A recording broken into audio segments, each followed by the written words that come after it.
Chapter 2, The Whispering Board.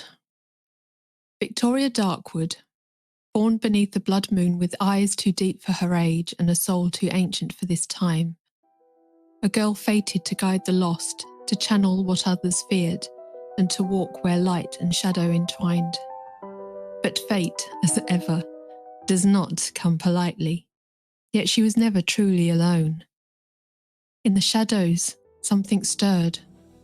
Something ancient and bound to her blood.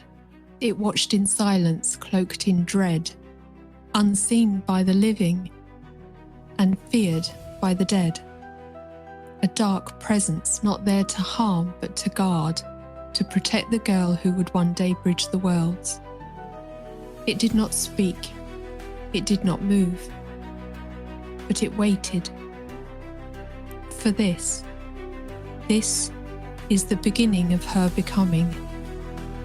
The moment Lady Victoria Darkwood met her destiny, and the dead began to answer. Growing up, I wasn't just raised. I was sheltered, nurtured, loved in the purest sense. My aunt and papa were my constant, my quiet heroes. While others my age looked up to movie stars or imagined superheroes, I had them. They weren't loud or flashy.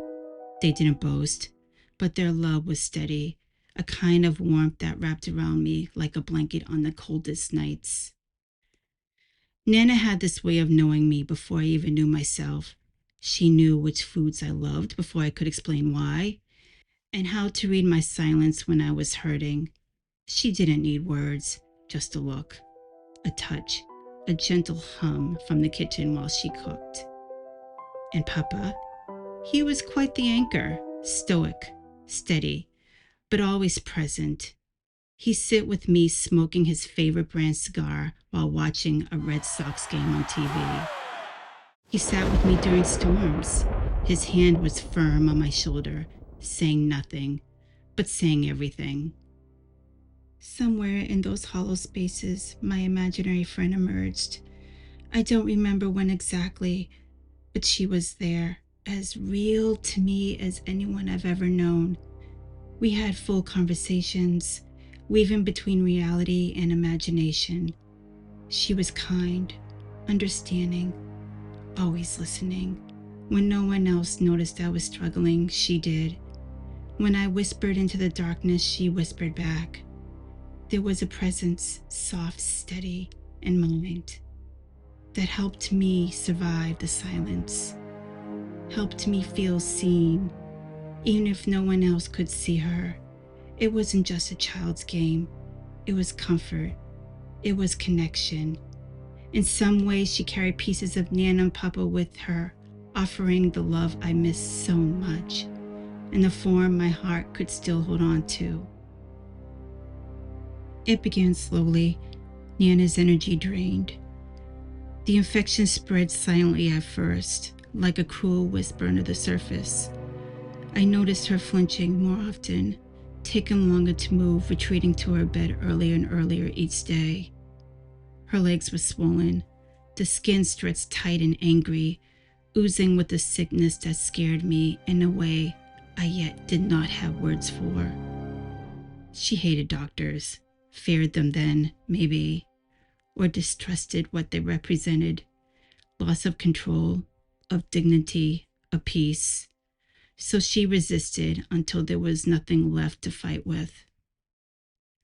The night they took her, everything changed.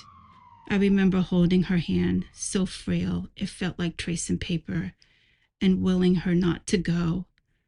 But my will wasn't strong enough. She left that night in the ambulance, and my childhood left with her. But time has no mercy, and even the strongest roots can rot beneath you. Papa tried. God, he tried. But grief hollowed him out. He was never the same without her. His eyes looked through things instead of at them. He stopped shaving, stopped talking much. The apartment grew quieter and heavier with each passing day.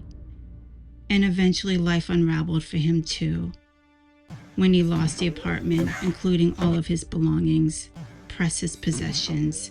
It felt like he lost the last thread tying him to this world. Years later, I was told that he had passed, laid to rest in the family cemetery next to the others. Except not Nana. She has been cremated. They were separated, even in the end. After that, I moved in with my mother, but it was like being dropped into someone else's life. We were strangers with blood ties. She didn't know how I liked my toast, or that I hated thunder. She didn't know how to reach me when I shut down, or worse, she didn't try. I felt invisible, like I had fallen into a world that never asked me to belong. I missed Nana every single day. I missed the way she'd hum while cooking and says she's watching me with her eyes in the back of her head. I missed the comfort of knowing there was always someone who knew me. And that's what grief really is, isn't it? Not just the absence of a person, but the absence of being understood. In time, my mother and I began to find our rhythm slowly, awkwardly. We weren't close, not really, but we began trying, and sometimes trying is where healing begins. I was still quiet, still different, a bit of a rebel, not in a loud, destructive way, but in how I refused to shrink myself to fit the rules I didn't believe in. I had my own sense of style, my own voice, even if I didn't always speak it out loud. It was a still, heavy summer day, the kind where the silence feels thick, like the world is holding its breath. I went into my mom's closet just looking for a blanket, something soft, familiar, comforting. But as I reached in, my fingers pressed against something cold and firm. Not a blanket. It felt wrong. Curious, I pulled it out and froze. It was a book, thick, leather-bound, etched with symbols I didn't recognize. Its cover was black as soot, and something about it made my stomach tighten. I opened it. Spell after spell filled the pages, rituals, invocations, dark symbols. I stared in belief. Why would my mother have this? Is she a witch? I didn't know what scared me more, the idea of her hiding this, or the way it called to me. Deep inside me stirred, a hunger I didn't know I had, a hunger for power, for control, for the feeling of being untouchable. And the truth? It felt good. It felt too good. Casting spells came naturally, like breathing. It was as if the book already knew me. Then I heard it, a voice, low, distant, calling me, whispering, "Go to the basement." I paused. My heart thumped in my chest. The basement was the one place I never went. It was cold, earthy, dark. It always felt like something was watching, but I went. Each step creaked under my weight. The air grew heavier the deeper I went. I was pulled, guided to a shadowy corner of the basement. My fingers clawed at the dirt, deeper and deeper, until I felt it. A box, old, wooden, bound shut with rusted hinges. My hands trembled as I opened it. Inside, a planchet and an ancient Ouija board. I've had heard stories that it could open a portal, that it could bring back loved ones, and all I could think of was Nana. I missed her. I missed her so much. Later that day, my friend came over. I told her about the board, about Nana, about the voice.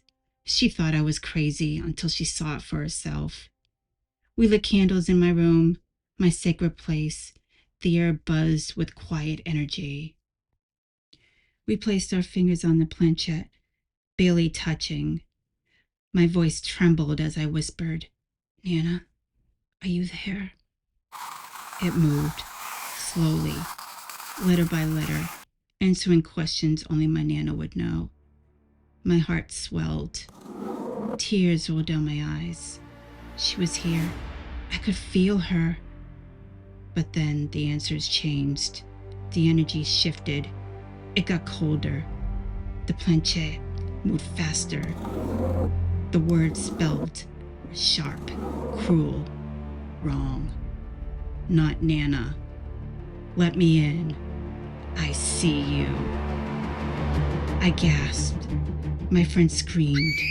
We yanked our fingers away from the board. The candles flickered. The room pulsed. And in that moment, we knew we had opened something and we hadn't closed it.